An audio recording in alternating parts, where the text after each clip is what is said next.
Live from Belmar Rec, coverage of the District 15 American Legion now getting underway shortly. I know it started a little bit earlier than I wanted it to, but that's how it works in the business we call show.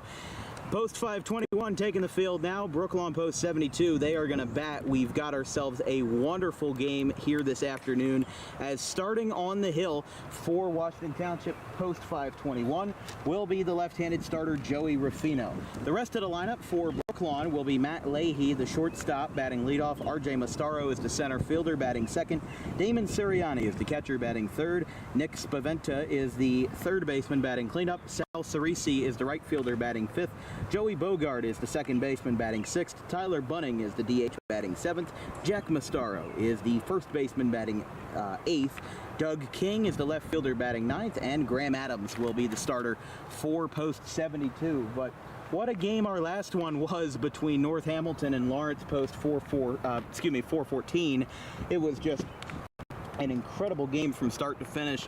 Lawrence scored 5 runs in the first inning, and they were able to hold on, but by the skin of their teeth, and won the game 7-6. That was the official final, as we've got ourselves a wonderful second half of this twin bill here from Belmar. I'm Dan Wilkins, along with my producer Vincent Folks, joining you here on a hot Saturday afternoon from Belmar, as two South Jersey top teams, Brooklawn and Washington Township, will face off in this one. The loser of this game will face the loser of this game will face Lawrence in the semifinals, while the winner of this game moves on to the state finals for American Legion District 15.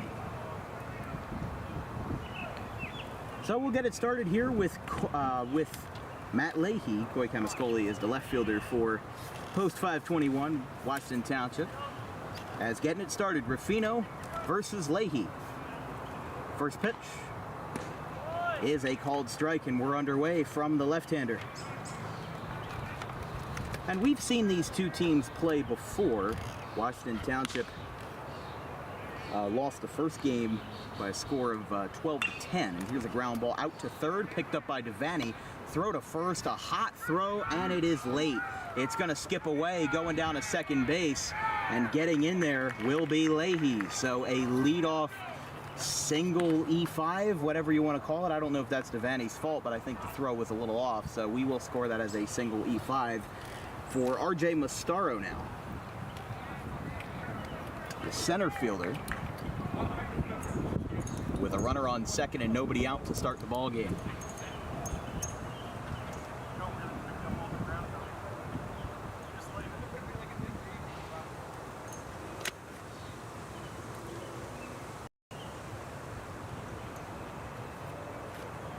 So here's Mastaro. He'll be followed by the catcher, Damon Sirianni.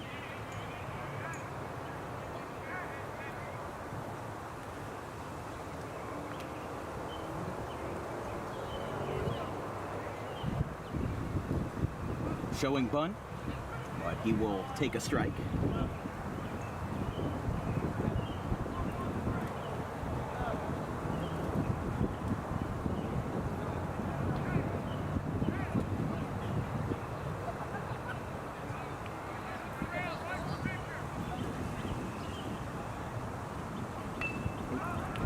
Light contact, that's foul.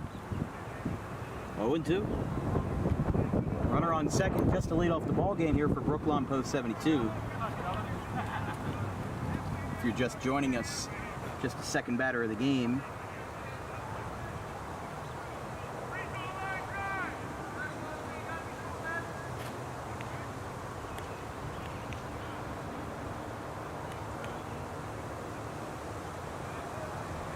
That one will miss.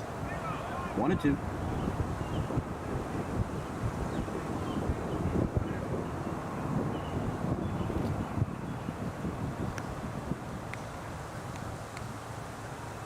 Ruffino kicks and delivers. One's gonna be called on the inside corner, strike 3, and Mastaro down on strikes. And there's the first out of the ball game for Damon Sirianni. Like I said, this Brooklawn team is basically Gloucester Catholic light. I mean, really the only exception would be Doug King, who as a recent graduate of Paulsboro High School under John Marcucci's team that made it to the South Jersey Group 1 semis, but fell to the eventual state runner-ups, Buna. As now, look at this. Throw to center field is going to get away, and going the third will be Leahy. You couldn't have drawn that up any better. That's like baseball's equivalent of a hard count right there. He intentionally straight off the bag forced a pickoff move. The pickoff move goes into center field, and that's how you move the runner up. So it's an unconventional way to do business, but it's a way to do it indeed. Here's the pitch to Sirianni. That one misses.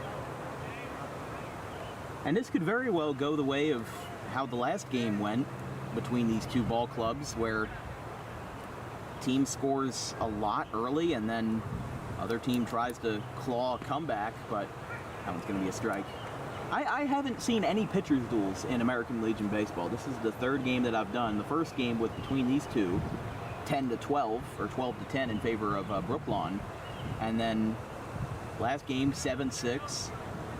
And this game, you've already got a runner on third with one out in the first. Getting the offensive barrage started early. Here's a ground ball out to short, picked up. Throw to first will be in time, but the run will score, and it's 1-0 Brooklawn. So Leahy comes all the way around the score, taking advantage of two errors by the Washington Township defense.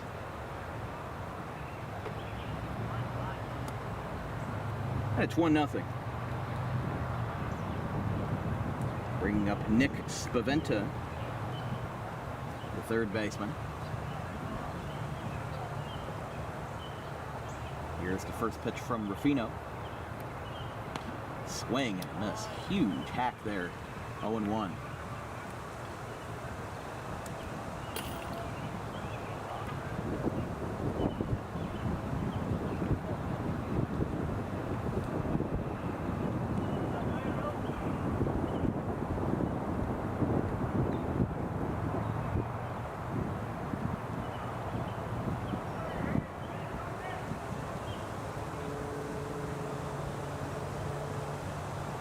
Fouled straight back to the perfect game booth.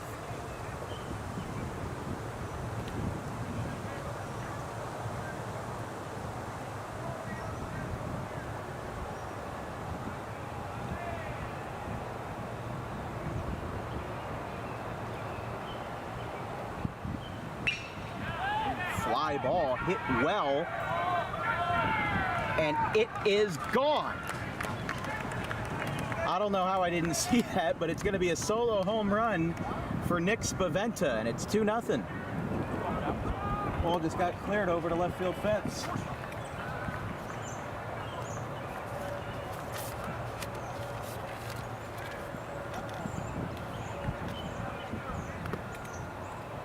So how about it? Home run Nick Spaventa, and the round tripper gives Brooklawn a 2-0 lead. So you don't see many home runs when it comes to the Brooklawn team, because their home ballpark is Joe Barth Field, which is 460 feet to center. So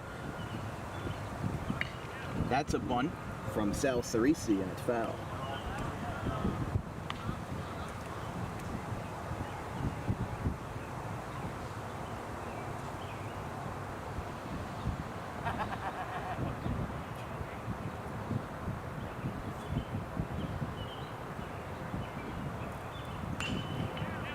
Fly ball out to right, and that's going to drop for a base hit. Going down to second base, Cerisi, the throw is late. And that will be a double for Cerisi.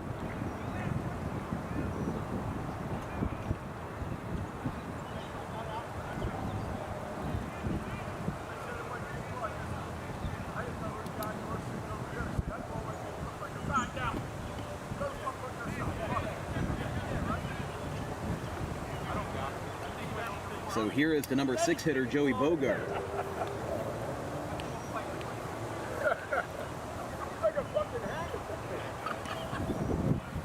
And that'll be a strike. Bogart and then Tyler Bunning. Up next if the inning continues. As looks like a Brookers coach is going to go out and get that baseball and bring it back to its rightful owner, if you will. That one misses to Bunning, or rather to Bogart. So a single E5 followed by a strikeout, an RBI groundout, a home run, and a double have been an electric first inning for the Brookers. Up and in.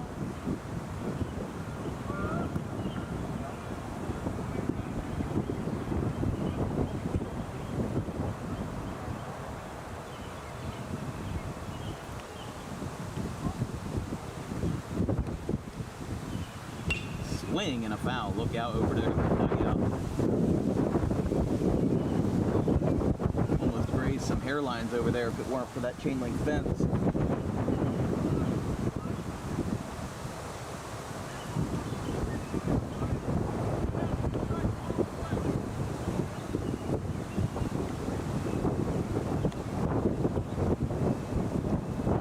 That's a line drive and it's foul.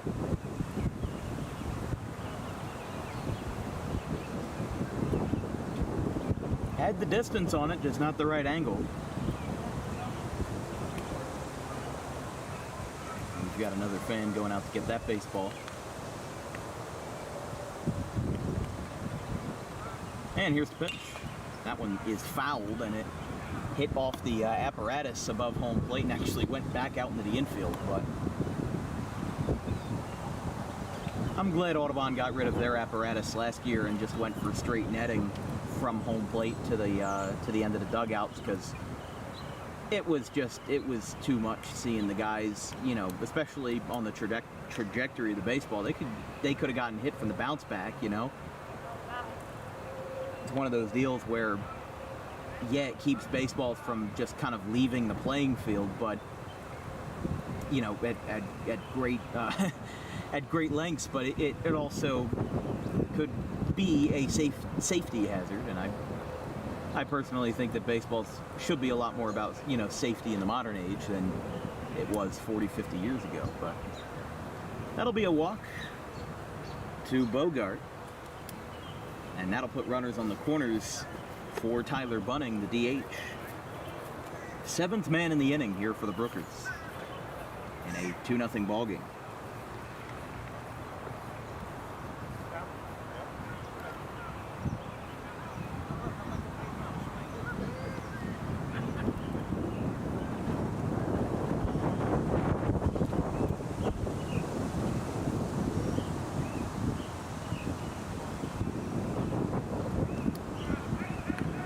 Throw down to second base, and he got him.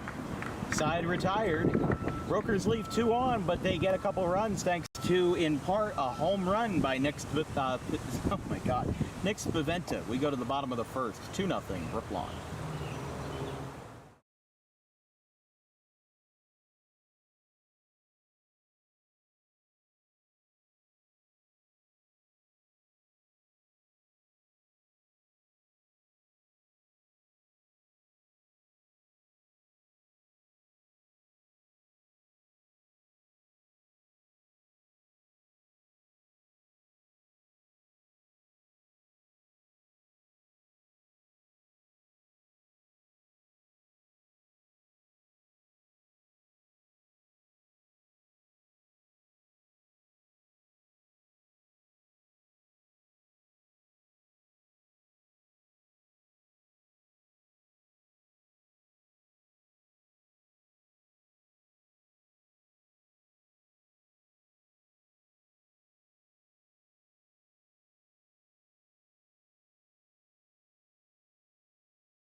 from Belmar Rec in none other than Belmar. It's 2-0 in favor of the Brooklawn Host 72 Club, as it's going to be Washington Township, Host 521, or the Minutemen. Leading it off here in the bottom of the first inning will be Coy Camascoli, the left fielder. First pitch, ground ball out in front of the plate, and it's going to be an infield single. That's the way you start it off. Put the ball in play any way possible, and that's just how it works. So Camascoli gets aboard on the infield single, and now it's going to be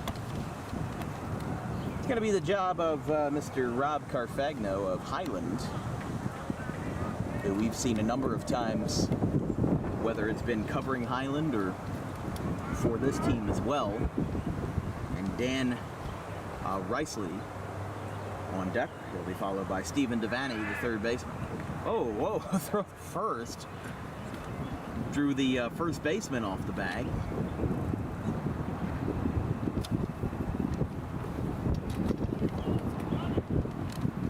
Still haven't gotten into pitch to Carfagno, but we'll see it now. Ball one.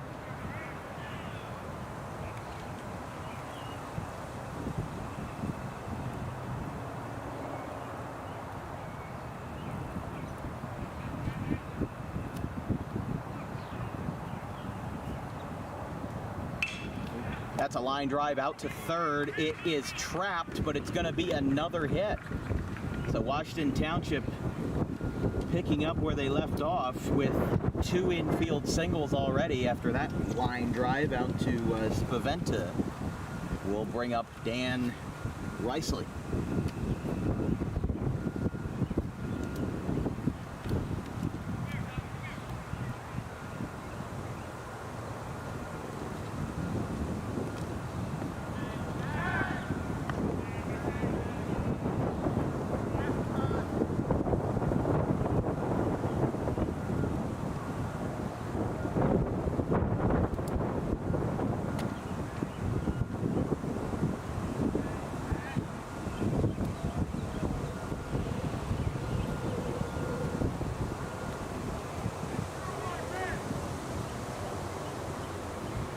Misses away.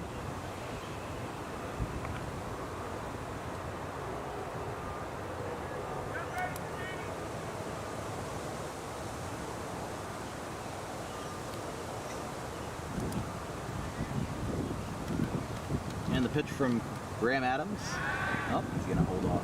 Let's go over to starting lineup for Washington Township. We just saw Coy Camascoli and Rob Carfagno. Dan Riceley is the first baseman batting third. Stephen Devaney is the third baseman batting cleanup. As there's a line drive, that's going to go into right field for a base hit. Holding it third is going to be Camascoli, and now the bases are loaded for the Minutemen. So getting things done in a minute's notice is now going to mean that Stephen Devaney will bat with the bases loaded after 3 straight singles.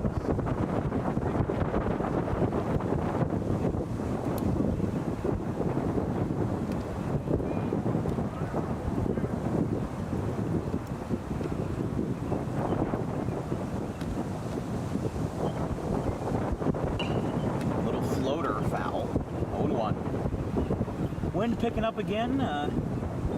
Clouds staying in front of the sun. Looks like we did have some hints of an ominous weather forecast ahead of us, but it seems to be wind for now. Storms could still be brewing, but I think that they want to get this game at least in motion as quickly as possible with that threat overhanging. But again, that's still really any possibility there. There's a strike to Devaney. Devaney was top 10 in high school baseball across all of New Jersey for hits. He had 46, including his 100th in a game that we covered versus Maple Shade earlier this year.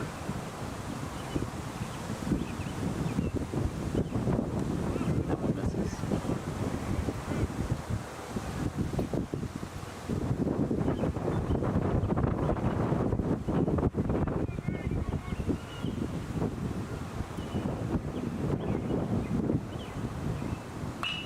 ground ball hit out towards second base. It's going to be in time for a double play. Wow. Really couldn't have placed that any better. Just a routine ground ball, and it was turned for a 4-6-3. And that will be 2 outs. But alternatively, the run did score, so it is 2-1. Camascoli scored. Carfagno is on third.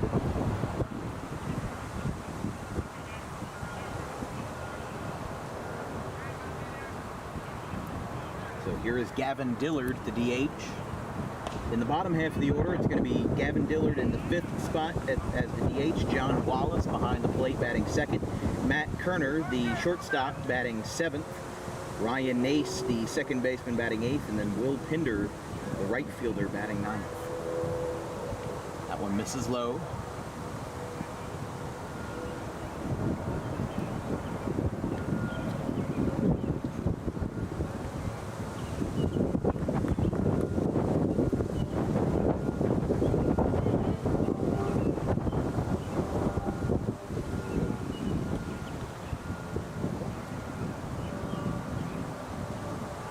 Swing and a foul tip. I'm looking at this guy out here who's got one of the most nifty chairs I've ever seen. It's like a rocking chair, but it's built into a lawn chair. And frankly, I don't think you can get much craftier than that. I mean, he's just sitting back, kicking back. There's Coach Suriani over there enjoying himself. And this guy is just, he's living the dream. I wish I had one of those for the broadcasts, because I would absolutely love to just be swinging back and forth while I'm doing a game. That would be great. It's got a tall back too. That is a true spectacle.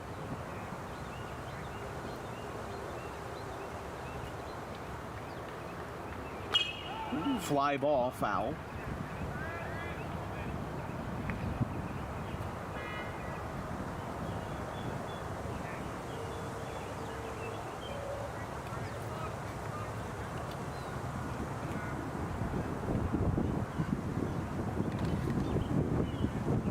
They say you see something new at a baseball game every single day. Here's a foul ball.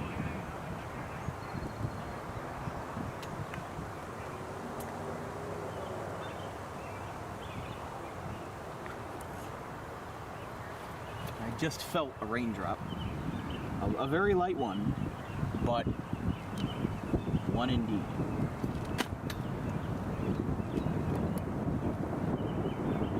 Here's the pitch to Dillard. Misses.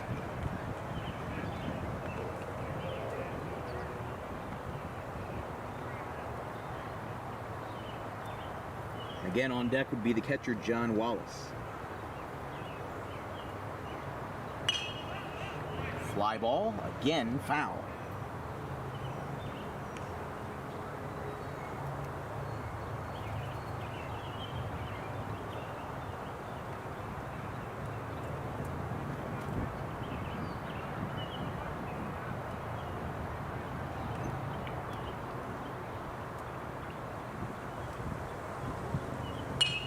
That one's hit this time in fair territory down the right field line, and it is called off and pulled in by Joey Bogart to retire the side. Stephen Devaney grounded into a double play, but they did get a run home, so it's 2-1 after one.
Sorry, I was in the middle of a potato chip right there. Welcome to Belmar.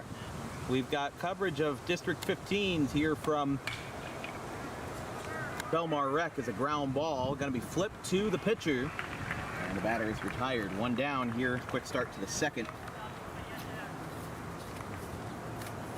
As Jack Mastaro is taken care of. And here is Doug King, one of the lone non-Rams of Gloucester Catholic.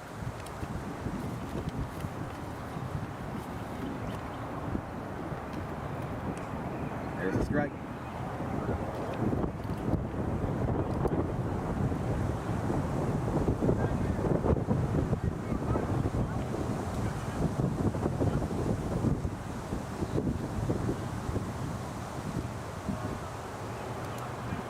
King takes.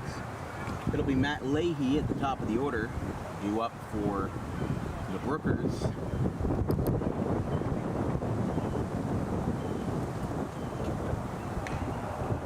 That one is right back to the mound. Nice snag on a leap, and that's the second out. Couldn't draw it up any better than that, really. He's getting a nice feel for the ball and getting it done. That's what you got to do.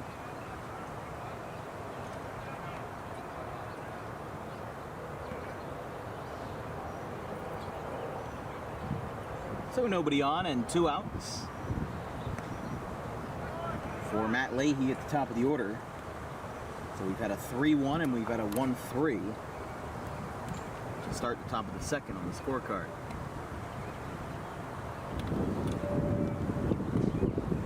Misses.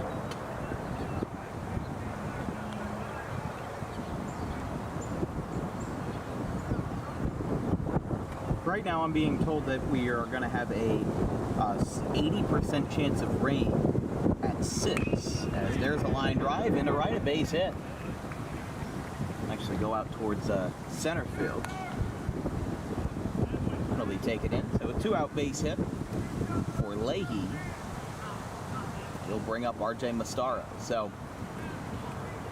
yeah, 80% chance of rain at 6, and then it's looking like it's going to be clear after that, so we'll see how much of this game that they can get in, because there are threats of thunderstorms, as we heard rumblings of earlier, and even the National Weather Service has a flood watch for Camden, so if it's going to rain, it's going to rain hard. There's a swing and a foul. And it looks like it'll be fine, and remember, these guys, this Belmar Rec facility does have lights, so they can play under the lights if they need to play late, but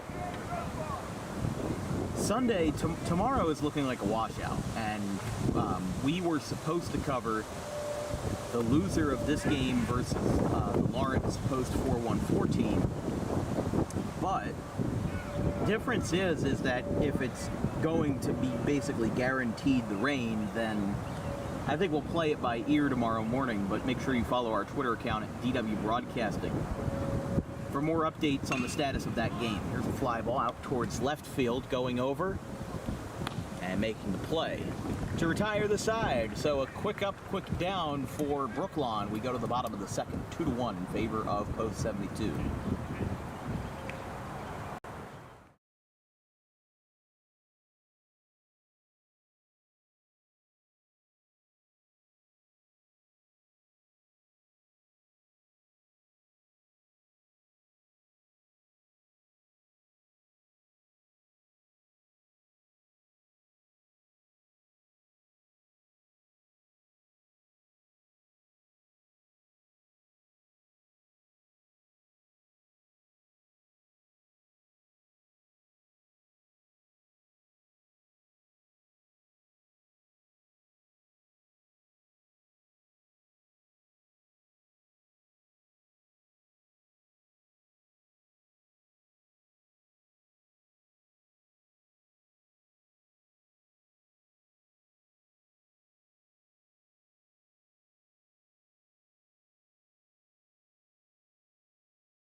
bottom of the second inning.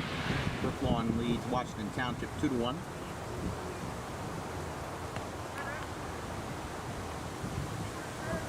As the rain is starting to fall.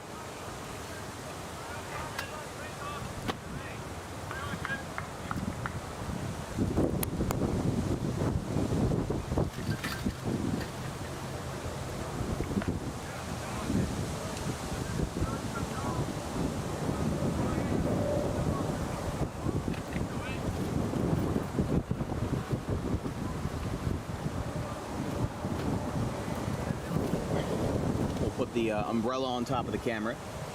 Sorry, we're making sure that the equipment stays dry while all of you stay dry at home.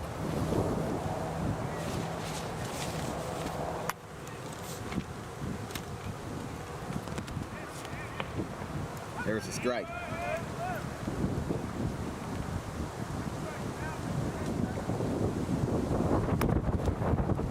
The wind isn't helping because the umbrella could definitely grab the tripod and send the camera flying, so we'll see what we can do. Try to keep it dry as best we can. There's a couple of droplets coming down.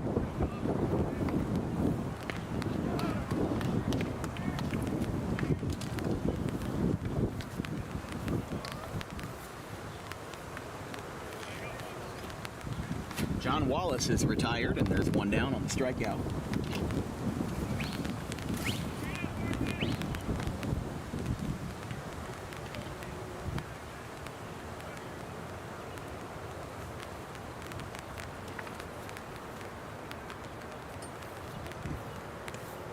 Inside and called a strike.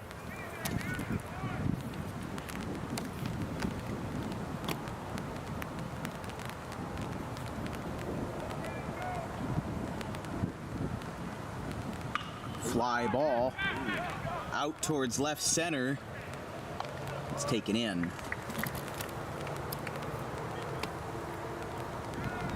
2 down.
Hey folks, this is Dan Wilkins here with Dan Wilkins Broadcasting.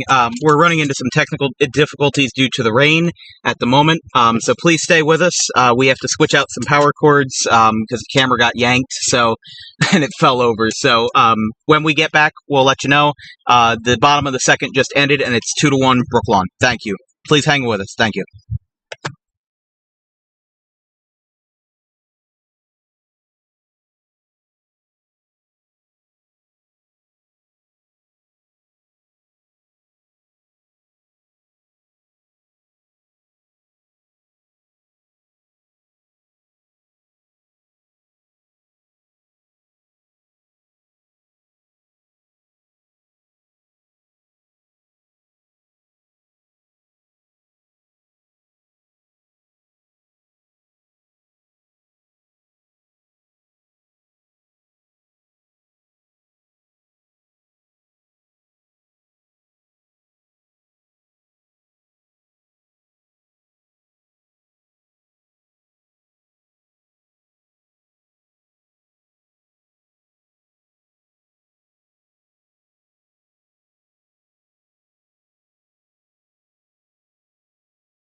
Sorry about that, folks. Our power cord decided to go live its last life. We had an incident where the camera got yanked away by our umbrella trying to keep it dry from the rain and kept us off the air for a good half inning or so. So the funny thing is that the audio cuts out when the camera cuts out, so you could probably just hear a panicked "oh" and then just nothing else for 10 minutes. So apologies to everyone, but we are back. There's a runner on second for Brooklawn after a double off the bat of Massaro, but Damon Sirianni at the dish.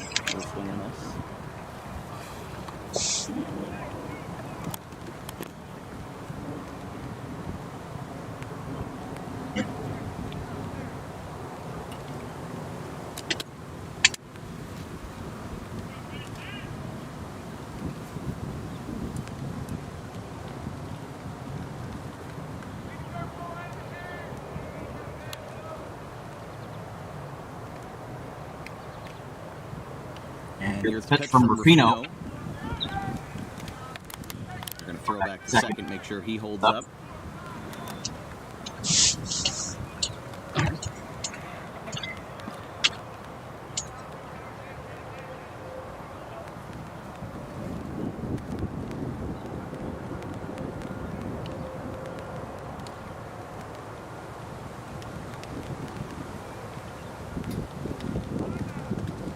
Time call.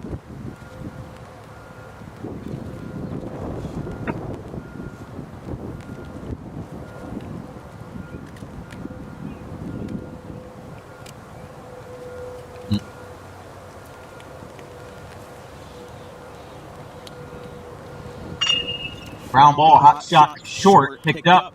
Throw to first will be in time. And it moves Massaro over to third.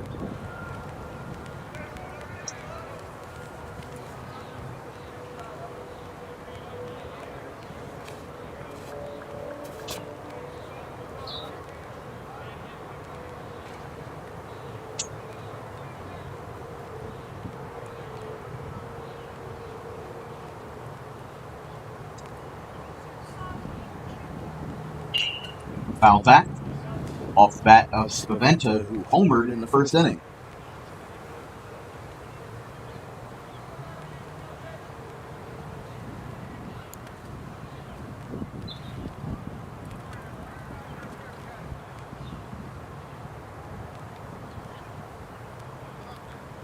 That one misses low. Massaro staggered off first a little bit, but nothing crazy.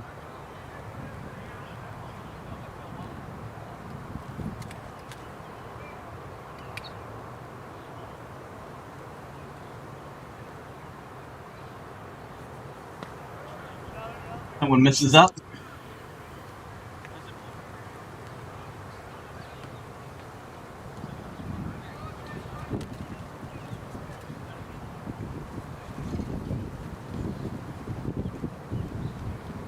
Rufino is set. He kicks and delivers. That one misses.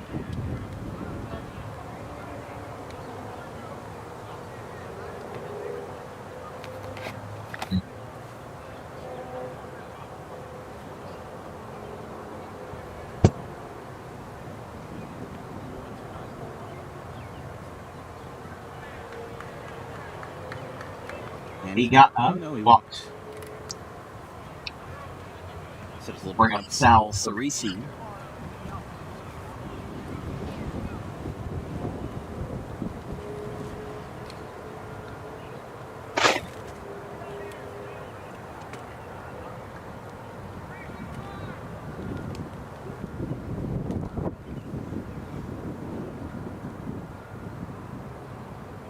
Fouls back hard.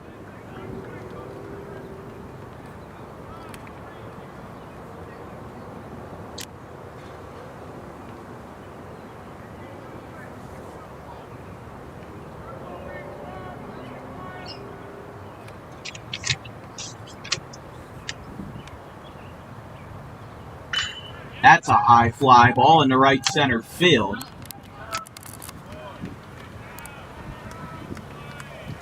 And it'll be taken in.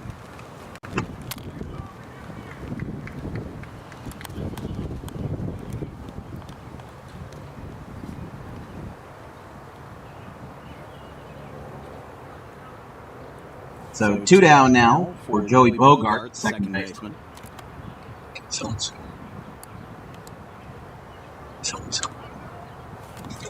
Score.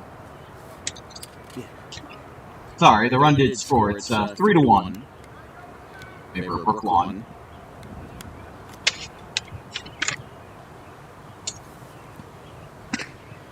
There's a strike.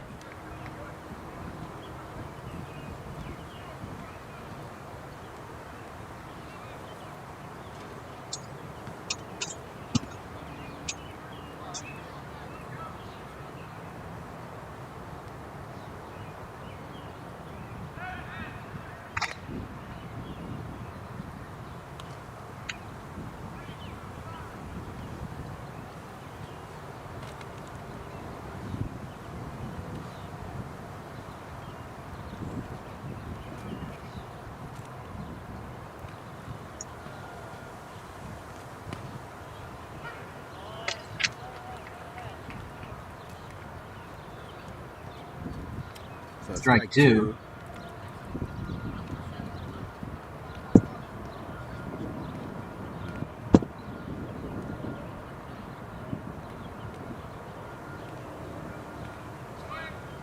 Swinging a foul.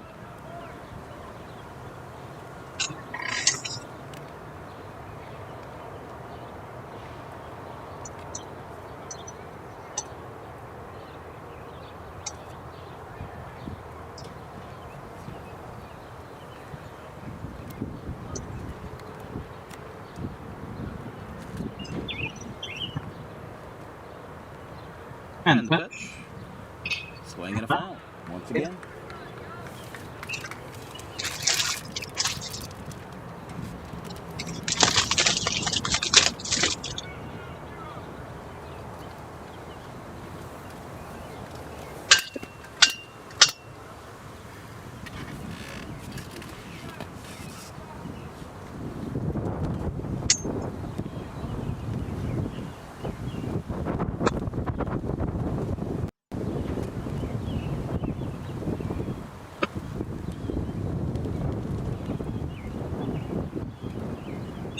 Fouled back by Bogart.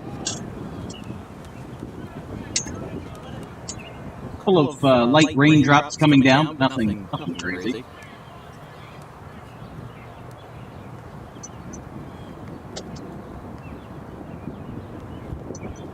Just a couple here and there. I was told it was going to be about light rain for the next hour or so, but again, Jersey weather is about as predictable as a dice roll, so.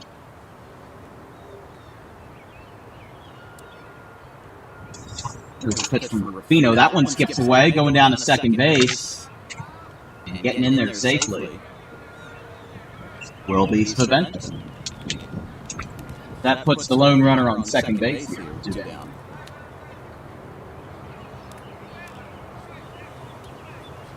Two outs, 2 strikes.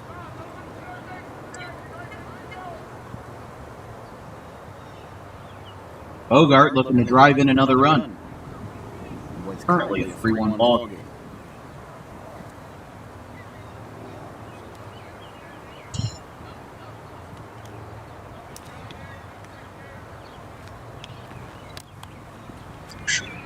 That one misses.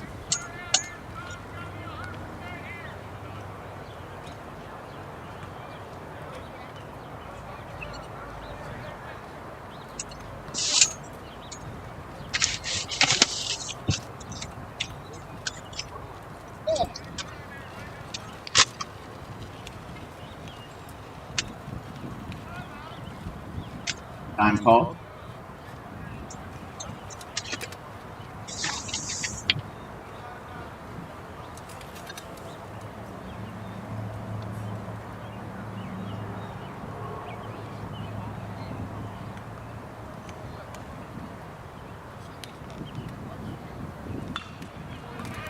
Ground ball out towards short. Throw across the diamond. What a play, but it's going to get away. Throw to the plate. That will be offline. Going to second is going to be Cerisi. He is safe, and it's 4-1. What a chaotic play. It looked like the shortstop... It looked like it was going to be a wonderful web gem there from Matt Kerner, but he just couldn't hang on.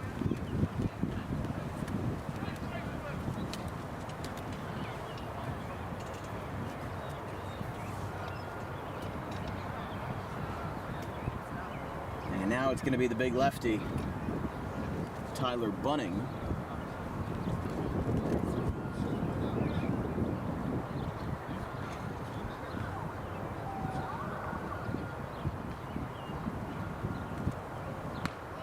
Inside, ball 1.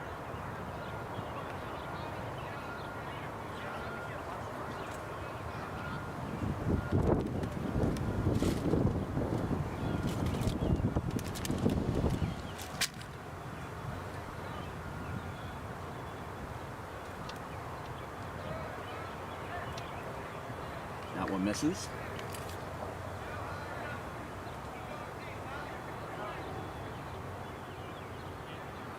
So 4-1 Brooklawn here in the top of the 3rd. Brooklawn getting the early edge.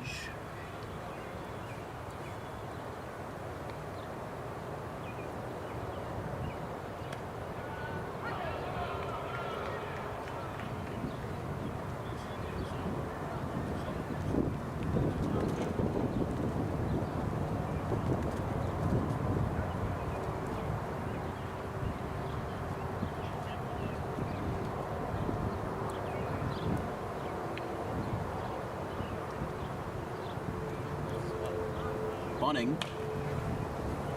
Foul fouls it off towards the first base dugout.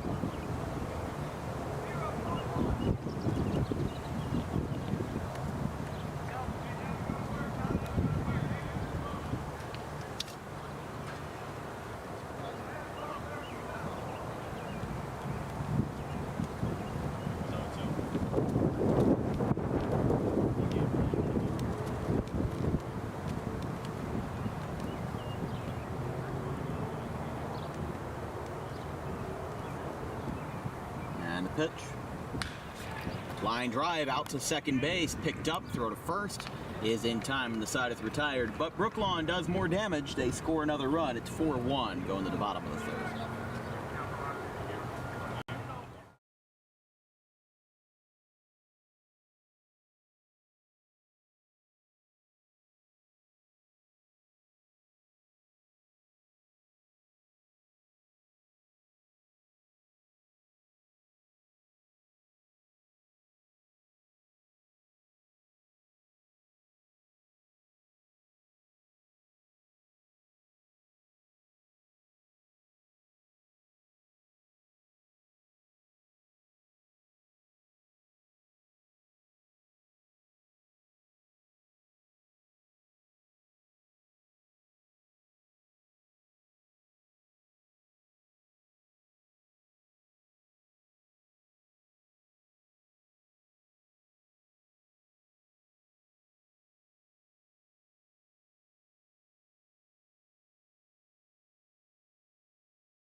Bottom of the third inning, the traffic cone fan watching from the best seat in the house, up there on the roof of the supply building. My question is, how did the cone get up there? That is my question of concern, is that somebody had to go up to the roof of that building and place the cone. And that's the bigger traffic cone too. That's not the one that you put down, you know, for your Hot Wheels tracks. That's the big traffic cone that's used to block traffic, and it's just on top of the storage shed or whatever you want to call it, the meeting house, whatever. I'm just very confused as to why it's up on the building. I don't know. But Will Pinder, the number 9 hitter, leading it off for Washington Township with a little floater down the third, picked up, throw to first, by a step or two. He got him, it's in time. But, I mean, there's the door to get in right there. So my thought is that if someone wasn't on the roof to place it, and there's even the notice, 24 hours of video surveillance. So you look at that, you're probably up on the balcony, like right where those black steps are. So you'd have to like toss the cone up to the booth, up to the roof, as there's a ground ball. That's going to be the second out, as Camascoli's retired on the first pitch. So you would have had to stand on those steps, because I don't think there's any roof access from inside the building. So you would have had to stand on the steps and, like, you know, the whole water bottle flipping trend? I wonder if somebody had just gone rogue and, like, just tried flipping the cone onto the roof. Because it's not on its side. It's perfectly standing upright. And it's just one traffic cone. There are no other traffic cones on the roof of this building. I mean, unless it's like covering up a hole or something, but even that wouldn't work because there's holes in the top of traffic cones. I don't understand. I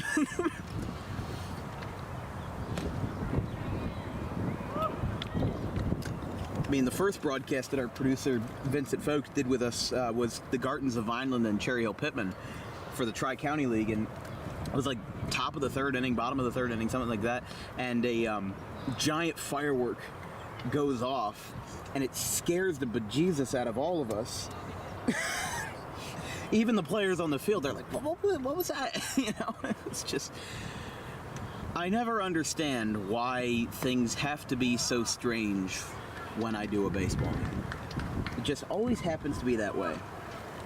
The most bonkers, unexpected, unorthodox things always happen when we cover baseball. That's a swing and a miss, and side is retired. Washington Township goes down 1-2-3. We'll go to the top of the fourth. Moving quickly, 4-1 Brooklawn.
Here we are in the top of the fourth inning. I forgot to load a second trivia time question in, so we're going to do trivia time in the fifth inning today instead.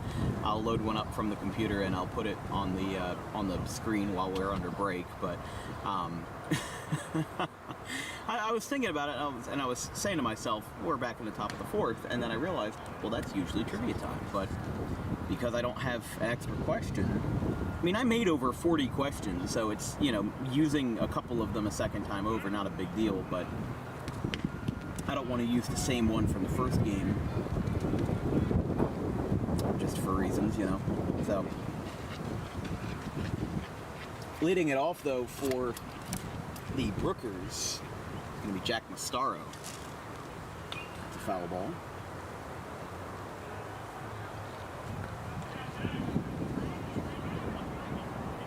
This broadcast is brought to you in part by DJK Roofing, South Jersey's #1 roofing supplier with over 200 5-star reviews on the web.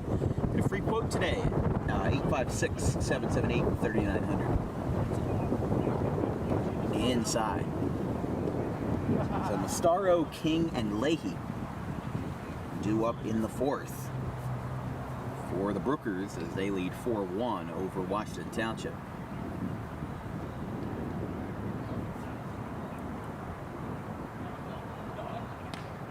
Strike.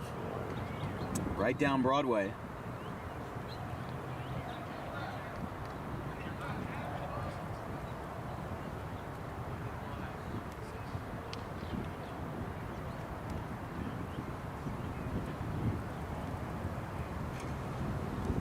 Line shot into right. That's a base hit.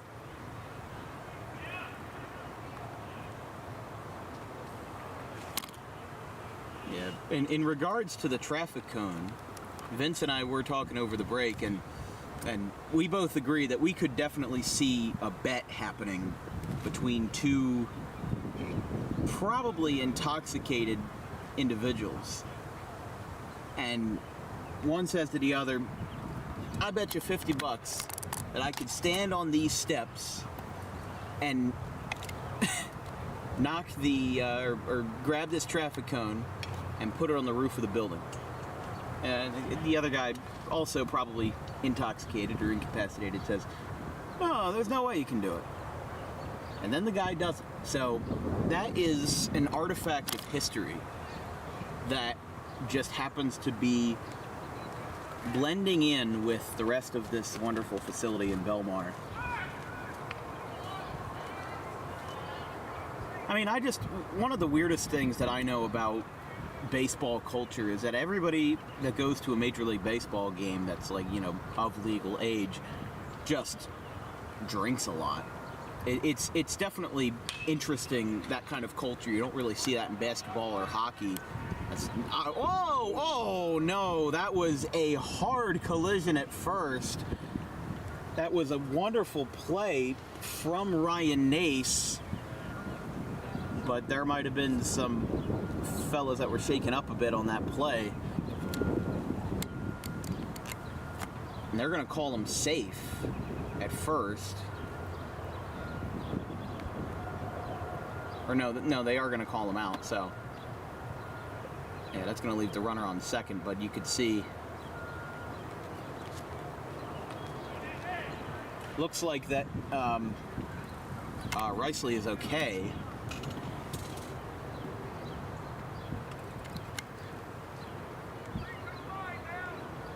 Just never want to see that. I mean, look, the first baseman was there, runner was booking it down the first, and it happens. You never want to see it, but it's an inevitable part of the game.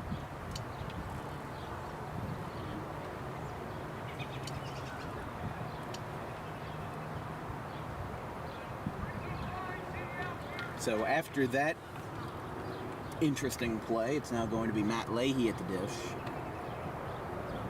after King was retired. But yeah, I mean, I remember I went to a Yankees game once, and it was a 12:30 game. I think it was a 1 o'clock game because it was on a Sunday. And I got at the ballpark at 11:30, and there were already fans with Bud Light seltzers and High Noons in their hands. And if you were at home and you grabbed a Bud Light seltzer at 11:30 in the morning on a Sunday, you might get checked into a facility. But if you go to a public sporting event and have two of them in your hands, then it's suddenly fine because you're in Yankee Stadium, I guess. But it doesn't make sense to me. Here comes the throw down to second base, and he's safe. But I mean, seriously, for the adults that are watching the broadcast, if you go to a Phillies game during the day, especially if you're tailgating, you're going to be drinking something, and it's during the day. But if you do, I mean, it's crazy. If I were to cook a lasagna at 11:30 in the morning on Sunday, just on a random Sunday, wake up, get out of bed, boom, lasagna. That's weird. It's no weirder to go to a sporting event and start drinking before the clock even strikes 12.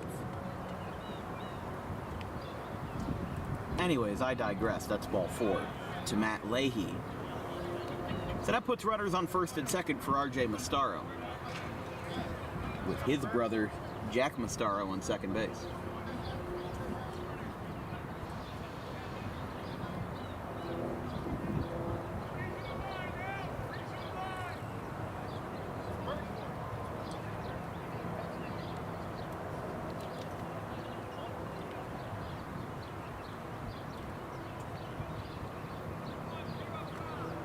If you're just joining us, we're here in the top of the 4th inning. Brooklawn with 2 runners on for RJ Mastaro versus Jack Ruffino.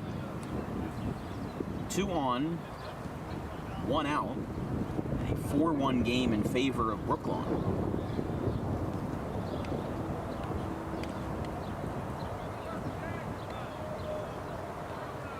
That one misses. Everybody's going to stray off the base, but they'll go back to their respective spots.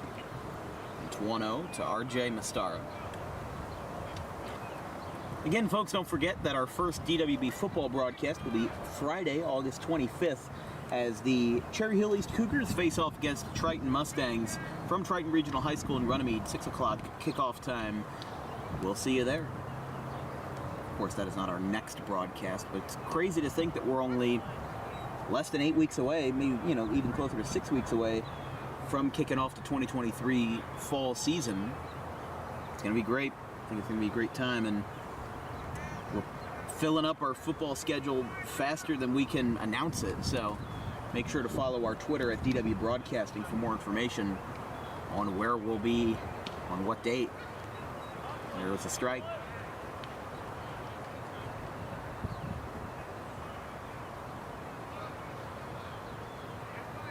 I just noticed that Rufino is always ready to go. He is always ready to go. He's just kind of standing there on the hill. Now he's set, and he's going to go from the stretch again. And here's a ground ball out to Devaney. Picked up. They're going to try to turn 2, and they will. Side retired. Brooklawn prevents itself from scoring a run with a 5-4-3 double play around the horn. We go to the bottom of the 4th. 4-1 Brookers.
Here in the bottom of the 4th, first pitch already from Graham Adams.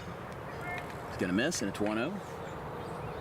4-1 Brooklawn leads over Washington Township here in the bottom of the 4th. Fly ball out to right, and it is taken in. 1 down.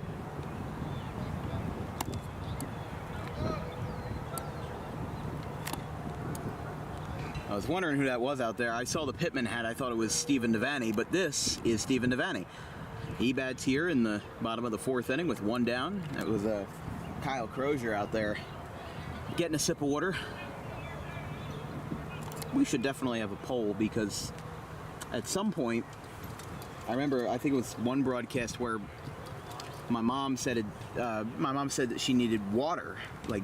She said, I can't even say it the right way. She said, "Yeah, can I have some water?"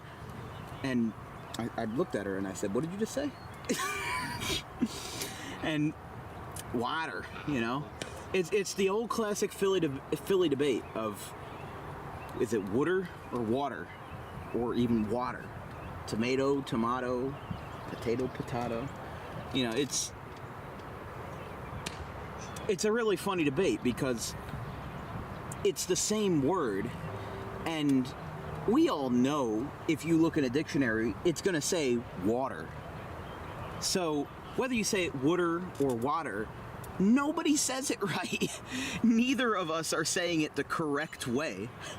But Philadelphia just decided. I mean, I've literally seen shirts at Phillies games. Like, have you ever been to a Phillies game where you're standing like outside of the ballpark? You know, you're walking in or you're walking out, and there's this like table, or it might be a full shopping cart too, that they sell the cheap T-shirts. There's a fly ball left field. That's going to be a base hit. So Devaney gets aboard with a single, and that's going to bring up Sean Dillard. Devaney making up for that double play in the first inning, but they sell the cheap T-shirts, and one of them says "Made in Clearwater," as in Clearwater, Florida, where the Phillies play their spring training games. So I've always found that hilarious, because the what's it called? The climax of it all was when I was in San Francisco. I was at a Giants game, San Francisco Giants game, and I had my Giants shirt, Giants hat on, everything like that, so I looked like a native, but I was also wearing shorts in a 60-degree ballpark, so maybe I wasn't looking like a native. But I walked up to this stand. They were selling pizza and at the ballpark, and I wanted pizza and a bottle of water. So I said, I want 2 slices of plain cheese pizza and a bottle of water. And the guy literally drops his, like, spatula or whatever. He dropped his spatula and literally looked at me with, like, stone cold eyes. And he said, "What?" What? And it was the most hilarious thing for my entire trip to California last year, because he literally dropped his spatula on the table and was just like, "What?" I said, "Bottle of water." He's like, "What?" It was the most awkward conversation I ever had with somebody, because they obviously didn't know the Philly lingo. They didn't know the whole water, water thing. A walk for Dillard advances Devaney to second base. In the foreground of the traffic cone. In my eyes, the traffic cone is always front and center. Here is John Wallace, the catcher. 2 on, 1 out. Washington Township looking to erase the deficit here with Wallace, with Matt Kerner on deck.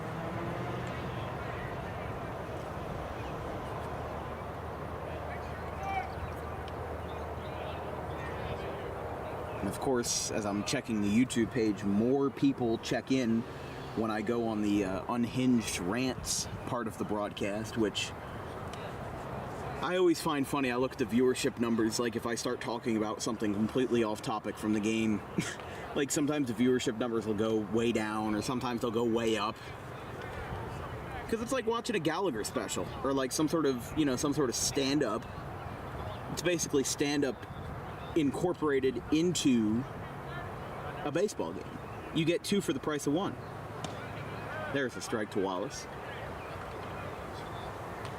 I'll just pull out my my good Jerry Seinfeld. It's not a good Jerry Seinfeld impression, but what's the deal with airline food? It's the pitch to Wallace and a foul ball. For the folks watching at home, if you had Dan Wilkins attempts Jerry Seinfeld impression on your bingo card, please go up to the front desk for a prize.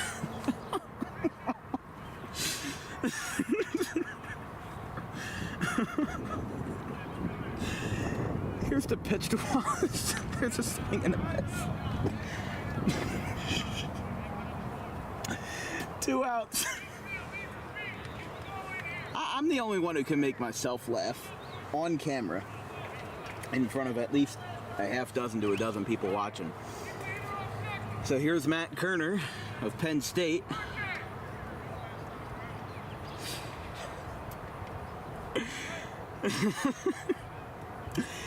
All right, back into serious mode. First pitch to corner. It's a strike. 0-1.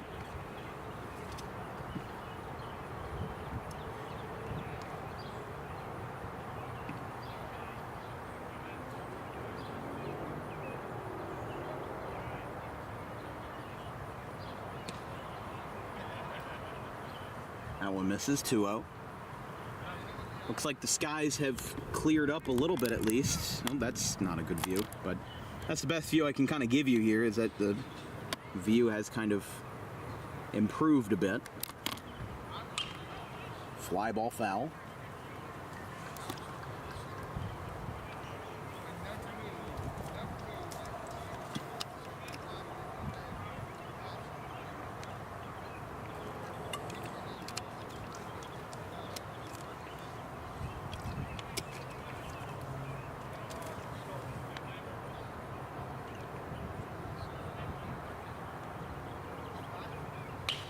Kerner, ground ball out to short, picked up, throw to second for 1, and that'll retire the side.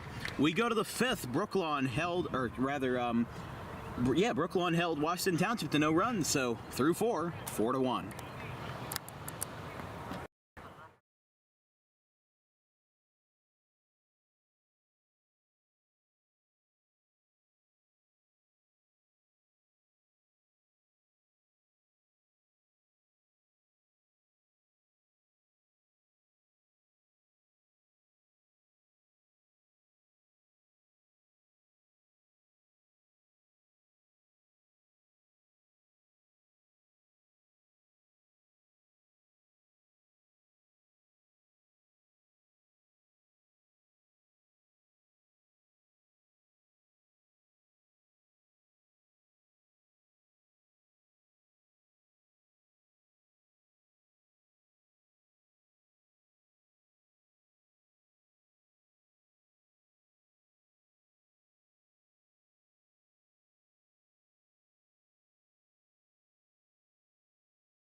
Here on the top of the 5th, it is time for DWB Trivia Time, as that one misses inside to the Brookers to start the bottom, or rather top of the 5th. So this will be our first time doing a 5th inning Trivia Time, but we've always done it in the 4th for obvious reasons. So, here we go. Fly ball out to left. Camascoli is going to pick that one up on a hop, and it'll be a base hit.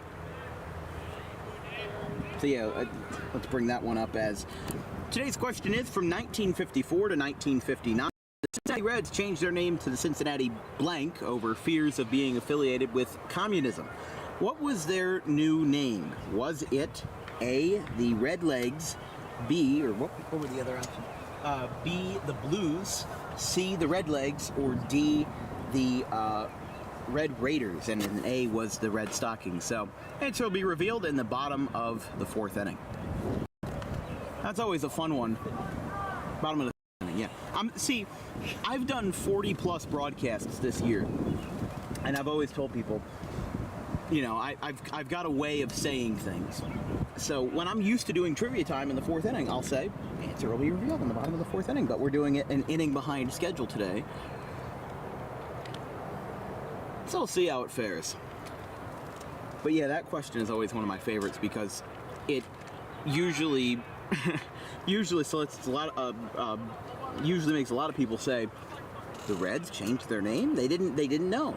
You know, it's it's one of those hidden caveats of baseball history that is always a fun one to explain and educate about on our show.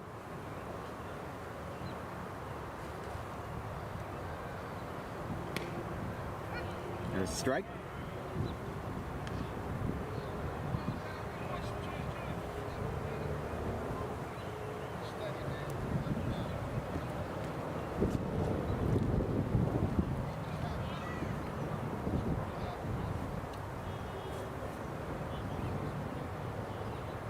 Ground ball, hot shot to short. Picked up, throw to second for one on the first. It is not in time. So a 6-4-3 fielder's choice, and they just get the one.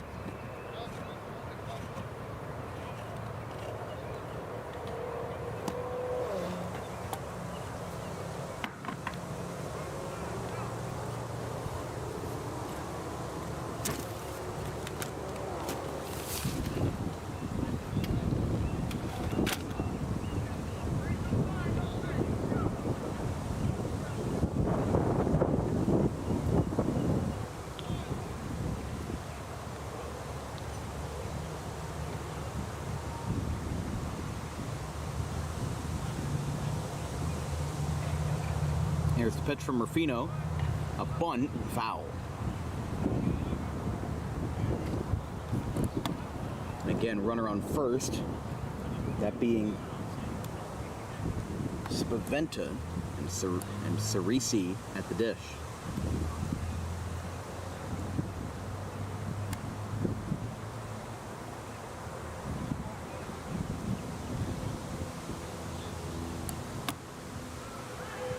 There's a strike.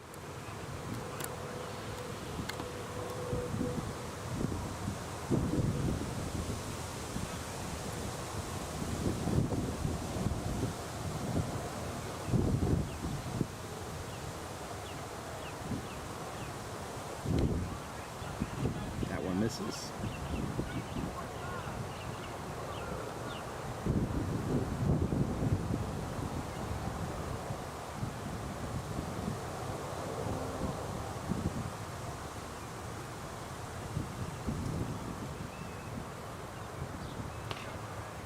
There's a strike.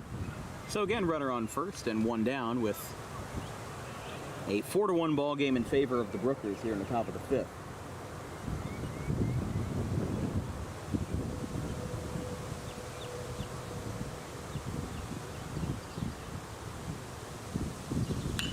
Little floater out to right, and it's taken in. 2 down. Picked up by their Will Pinder. And it'll bring up Joey Bogart.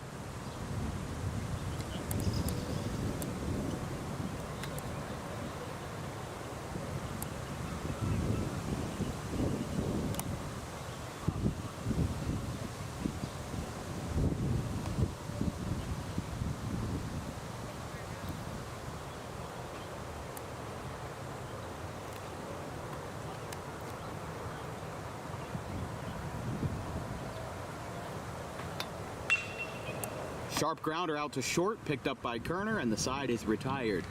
So Brooklawn again held scoreless. We go to the bottom of the fifth, 4-1 in favor of post 72.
All right, here we go. Trivia time in the bottom of the 5th inning. Today's question is, from 1954 to 1959, the Cincinnati Reds changed their name to the Cincinnati Blanks in favor of protecting their name and reputation from communism. What was the new name? Was it A, the Red Stockings, B, the Blues, C, the Red Legs, or D, the Red Raiders? Vince, what's your guess? I heard it being talked about before, Okay. but I don't know if I'm right. I'm going with C. Going with C, the Red Legs. So you'd be correct. That would be the Red Legs, as there's a ground ball out to first, picked up, and it is in time. So one away for Washington Township here in the bottom of the 5th. Yeah, people always forget about that part of history. You know, McCarthyism, the Red Scare. I think that, you know, a lot of people forget that there was just such an enormous overbearing fear over communism that the professional sports team called the Reds, and they originally were the Red Stockings back in the 1860s and 70s and 80s. So if you thought it was the Red Stockings, you wouldn't be entirely wrong. But there's a pop-up back behind the plate and going over to make the play, and that will retire Pinder. So there's 2 down quite quickly. And here is the Koi Camascola back at the top of the order.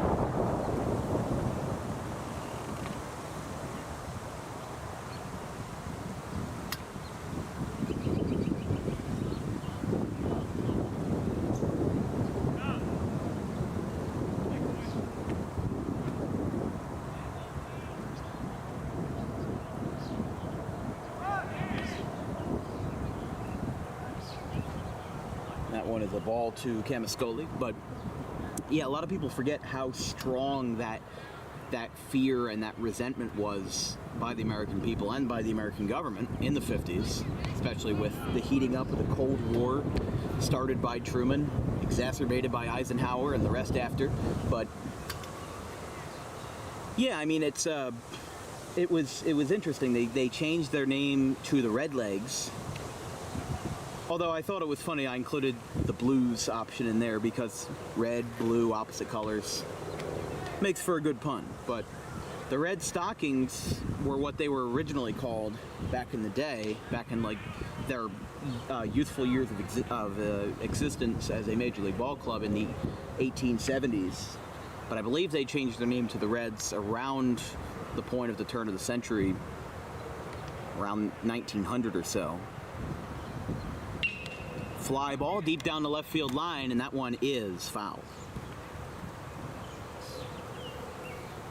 I thought it went into the soccer net for a second. I thought that was going to be a goal. So I'll go out there for Camascoli. That one misses. By the way, this broadcast is brought to you by Garden State Pet Center. Open 7 days a week on the White Horse Pike in Audubon, New Jersey for all your healthiest product choices for your pets. Visit exoticpetsnj.com for more information. There's a fly ball out to left center field, hit well, and it is caught out there in left center field rather, to retire the side. We go to the top of the 6th, 4-1 Brooklawn.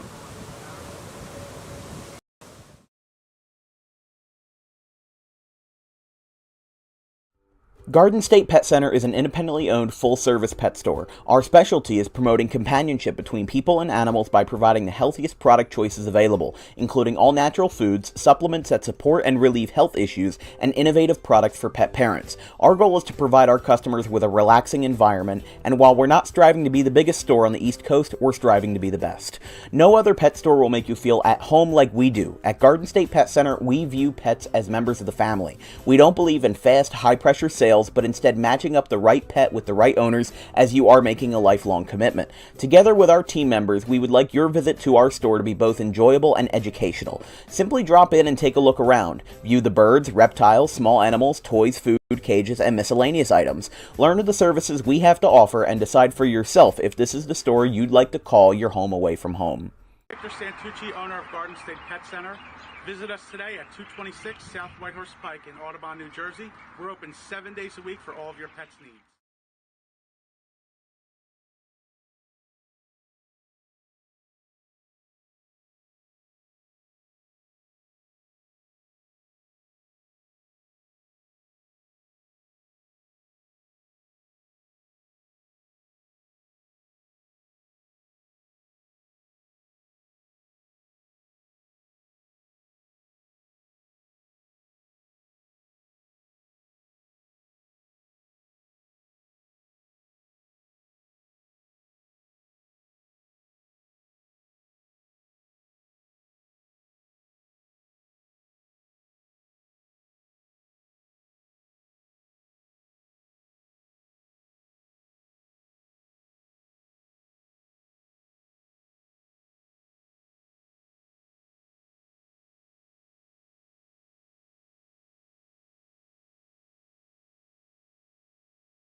Yeah, that's not. There it is.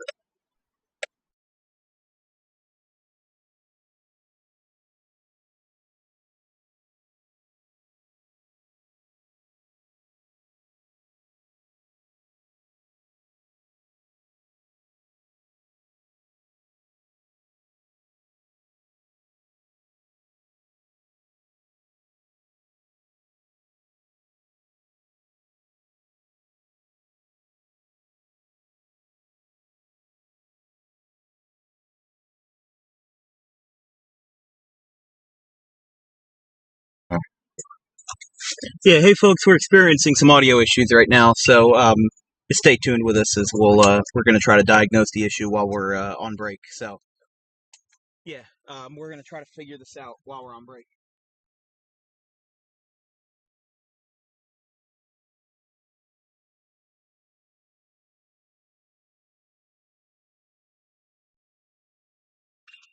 Fell back.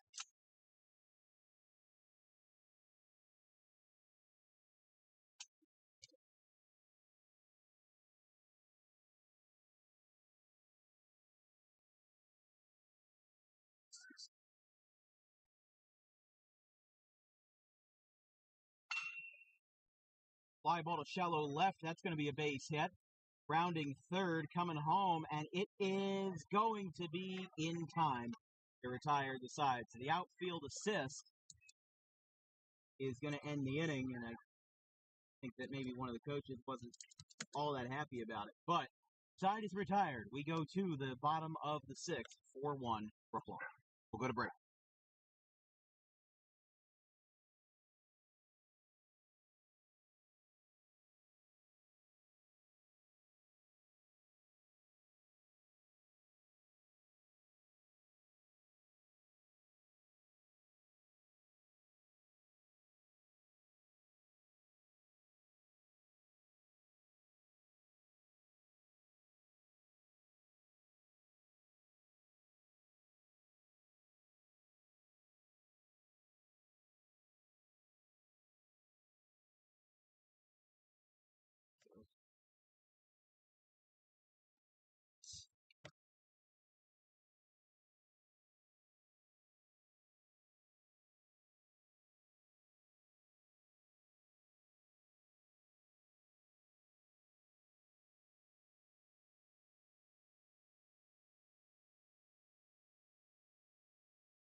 All right, folks, just give us 1 second. I think we are going to switch out the capture card. I think we're having an issue with that. So just give us 1 moment, real quickly.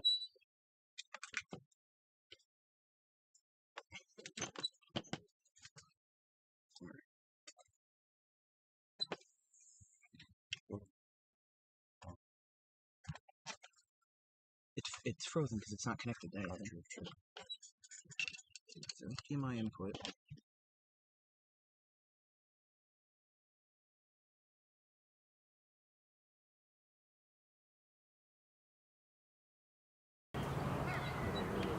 There we go. Okay. Okay, so that was a capture. All right. You're back. All right, problem solved. It was a capture card issue. Good thing we have 3 of those. 1 out, bottom of the 6th. Again, sorry for all the technical problems today. We just seem to have run into every bad stroke of luck that we could have possibly gotten. The power cord broke because the camera fell over, capture card went out. They only last for so long, so that's what you get. But I'm glad we were able to diagnose the problem quickly, so thank you to everyone for your patience.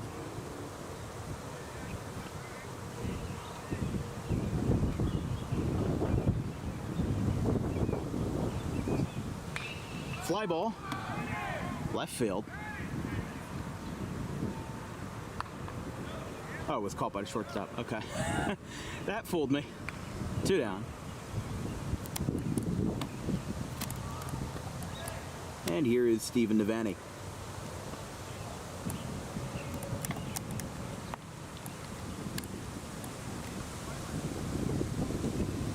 Again, 4-1 game in the bottom of the 6th here. Visitors have been dominant all day, as we're coming in on about 6:20 p.m. Both games ran a lot longer than I expected.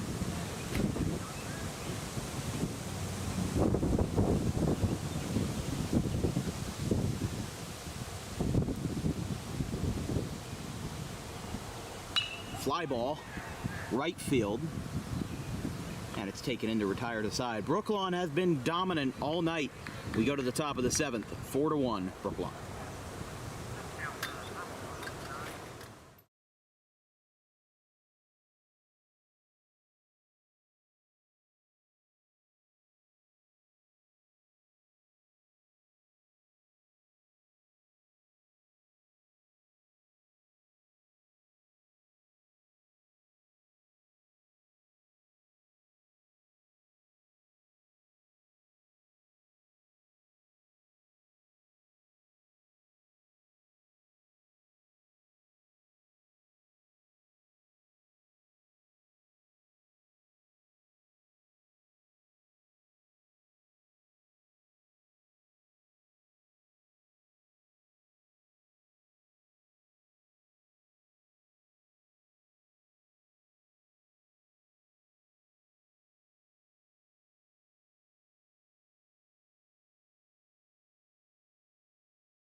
Here in the top of the 7th inning, going to be our last full inning of regulation play here in the District 15 tournament.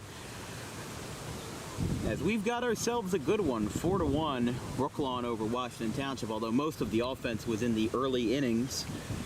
Washington Township got their lone run in the first. Brooklawn scored half of their runs in the first inning, and then they were up 3-1 and 4-1 by the end of the third, and we haven't had much since then. So that's how we're getting underway here, with the leadoff man being R.J. Mastaro. There's a strike. 2, 3, and 4. Mastaro, Sirianni, and Spaventa, excuse me, batting for Brooklawn.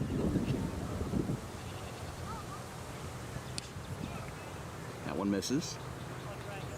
The weather has gotten a lot fairer since. I mean, we missed the rain just that much. I mean, we were supposed to get light rain for an hour, and we got it for maybe 5 minutes, put up the umbrella, and had to take it right back down again. So there's a strikeout, though, for Van de Zilver. bringing up Damon Sirianni, the catcher.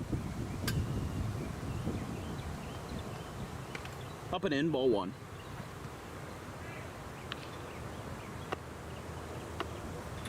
This broadcast is brought to you by Doug Does Anything, your local handyman.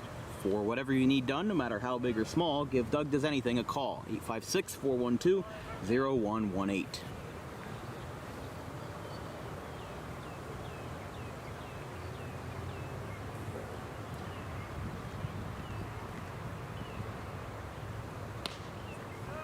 There's another strike.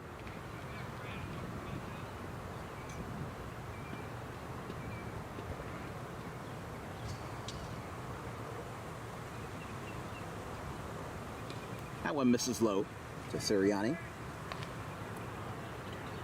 2-2 count.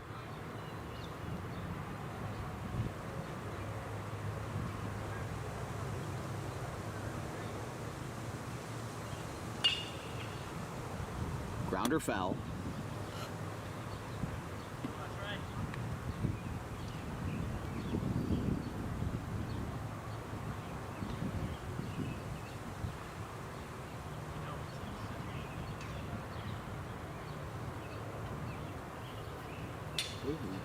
That one sailed. It's going to be 3-2.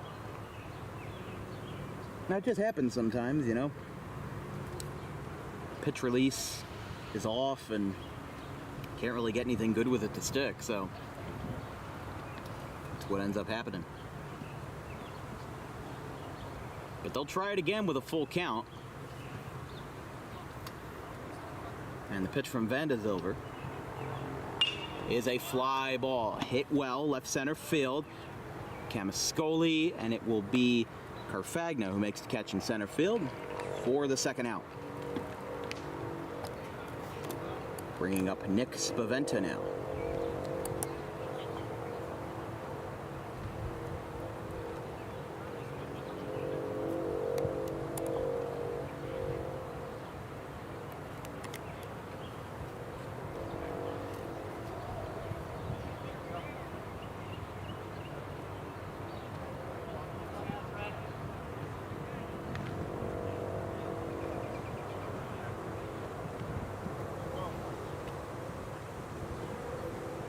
Upstairs.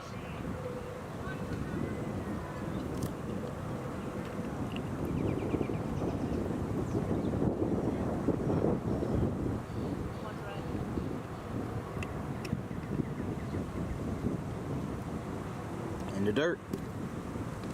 If the inning were to continue, Sal Cerisi would be up next.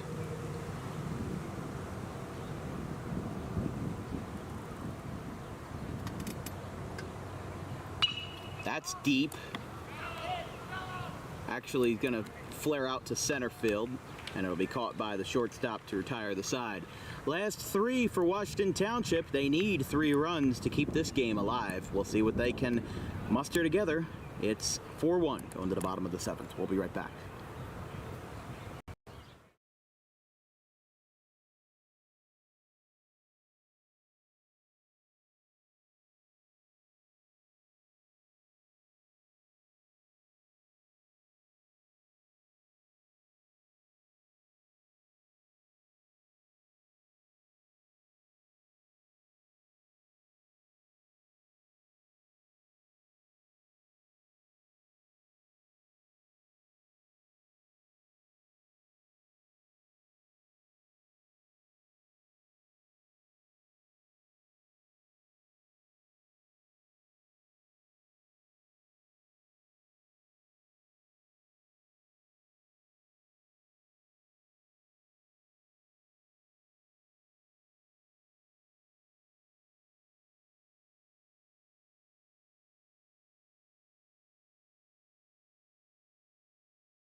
Well, here we go, going for the complete game, Graham Adams, as he is going to look for all 7 innings of work, and the first man to challenge him will be Gavin Dillard. It'll be Dillard, Wallace, and Kerner here in the bottom of the 7th, as Washington Township needs 3 runs to keep their playoff dreams alive, as there's a strike. 0-1.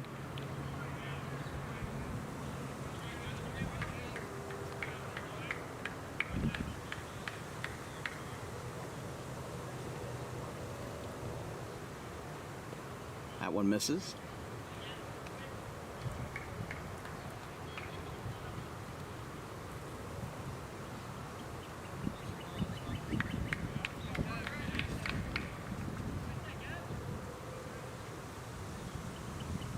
Line shot to left. And a diving catch in left. What a play out there by Dougie King, and there's 1 down. If you want to talk about your team being on a roll, a diving catch like that, and he made another one earlier in the ball game when we were on break because of a technical issue, or from the camera flying down. But here is John Wallace, a bunt, foul, 0-1. So after that diving catch and left, makes me think of a new consideration for the player of the game. Right now, the candidates are either Adams or Spaventa, but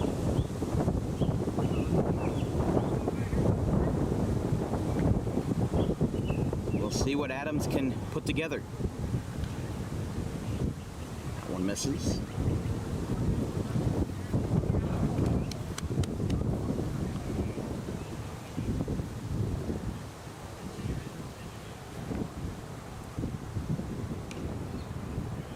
Will miss again.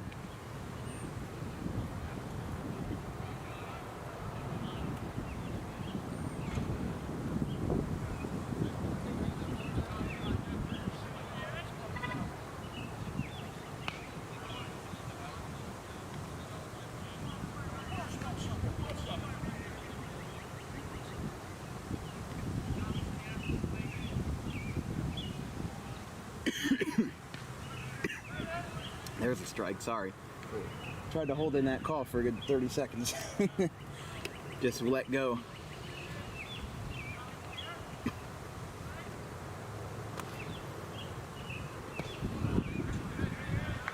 That one will miss, so a 1-out walk sets the stage for Matt Kerner as Wallace gets aboard.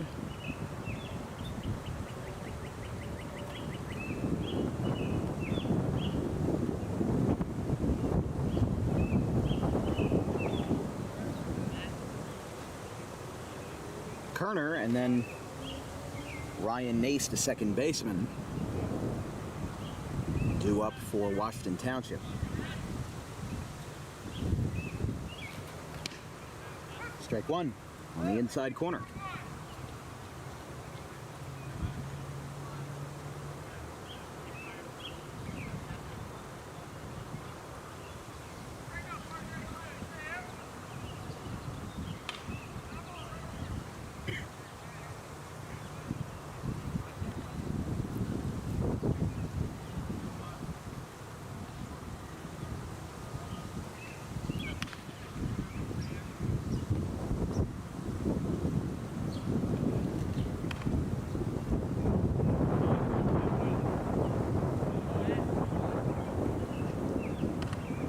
And here's the pitch. Swing and a foul tip. He held on to it, though, it looked like.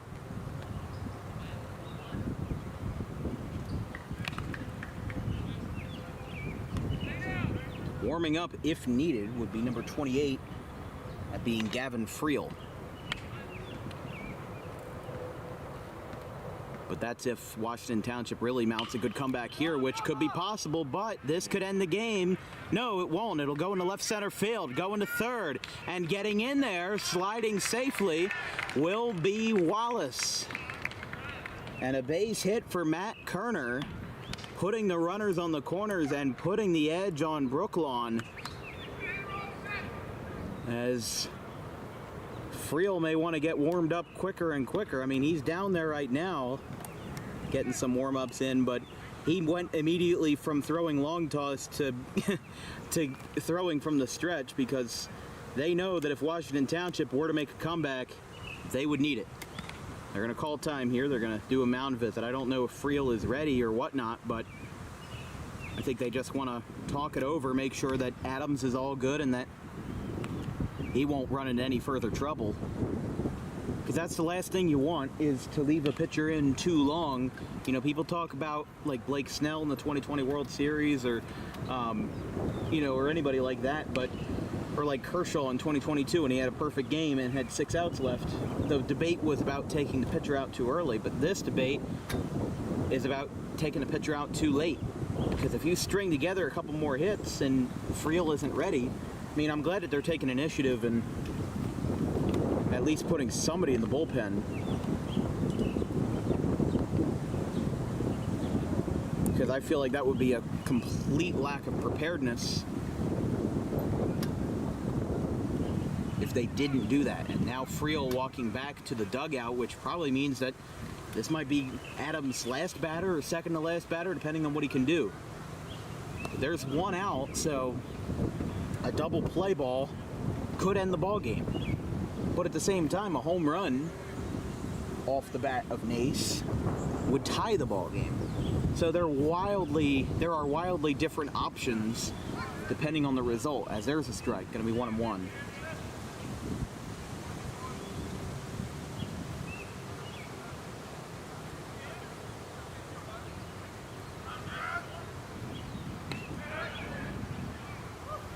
Strike 2.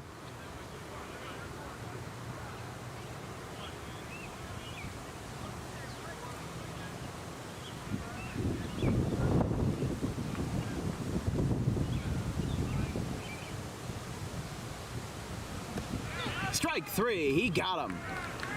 And the bottom of the order collapsing under its own pressure as now there's 2 down for possibly the last batter of the game, Will Pinder. Pinder batting in a huge spot here. If the ball game continues after him, Camascoli is next. Adams is set. He kicks and delivers. First pitch, line drive, out to right. It is caught. And Brooklawn will survive another day. And they win it 4-1 as Washington Township threatens late but couldn't get it all done. And that's how this game ends. The final 4-1, Brooklawn over the Minutemen post 521. They'll shake their hands at home plate, and we'll have ourselves a post-game interview. Your player of the game is Graham Adams, who I originally was going to consider Nick Spaventa for his double and his home run in the first inning, but eventually when you throw a complete game like Graham Adams just did and get through the pressure at the end, you deserve to be the player of the game. So our Doug Does Anything DWB post-game show will be coming up next for the player that can do anything. This broadcast is brought to you by Doug Does Anything for local handyman, no matter how, let me restart that. Doug Does Anything will, DWB post-game show. We'll be back in a minute. Player of the game, Graham Adams. We'll see you.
All right, ladies and gentlemen, the final score from today's semifinals in the District 15 would be Washington Township 1, Brooklawn 4. It was a dominant day for our player of the game, presented by Doug Does Anything, Graham Adams. This broadcast is brought to you by Doug Does Anything, your local handyman. For any job, no matter how big or small, give Doug Does Anything a call, 856-412-0118. But the complete game is the story of the day, and really the lesson of the day is dealing with adversity. You had several situations, not just in the first inning, but in the seventh inning, where it looked like everything was going to just fall off the rails.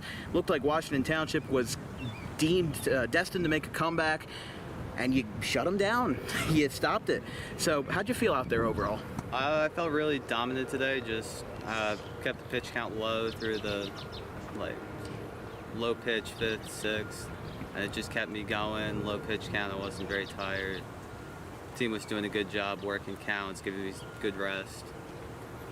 And they did have a lot of low pitch counts in the innings, especially in the middle right there, with a lot of balls put in play. Not a whole lot of strikeouts on the day, but that's not what matters. You won the game and won it by 3 runs. That's what matters, is that, you know, you guys had a wonderful performance out there today. Defense was great, especially in the outfield. Had a diving catch from Mastaro, diving catch from Doug King in that 7th inning. But the 7th inning was a struggle. You guys gave up 1 in the first, but then that 2-runner situation in the bottom of the 7th, what was going through your mind in that situation? With that hitter up, I started him off slider first pitch. Both times he was up there, so I was thinking just fastball. He's probably going to be sitting slider. He hasn't swung at the slider yet, so just fastballs. Well, it's a great mindset that you know from what hitter is batting, what they've done, you know, their expectations and what you've seen from them already. The fact that you recognize that and was like, well, I'm going to do something different, switch it up a little bit. That is very smart baseball. I'll tell you that right now, because there's a lot of players that are just like, oh, you know, locked it down, did what I could, bared down, whatever. But that's actually a very good insight. But, you know, as we're going through and Washington Township looked like they were going to make a comeback, the fact that you shut them down was really a turning point for the fact that you guys are now going to be moving on in this tournament. But how do you and your team feel going forward? We feel great. We're hitting well, pitching well, and we just have all the confidence that we're going to win the states. Well, confidence is what matters. Thank you very much, Graham. You're the player of the game, presented by Doug Does Anything. Thank you. And it's been a great weekend that we've had so far here at the Belmar Rec. Next game is at Sunday versus Washington Township and Lawrence Post 414. But, again, rain is probably coming Sunday, so keep an eye out for Monday if that happens. So, from everybody here at Dan Wilkins Broadcasting, my graphics crew Gavin Van Rel and Caleb Lane, my producer Vincent Vogt, and myself, Dan Wilkins, we will see you Sunday or Monday, depending on what happens. Follow us on Twitter at DW Broadcasting for more updates on what's going on with our broadcast, and we will see you tomorrow. Thank you. Have a great night, everybody.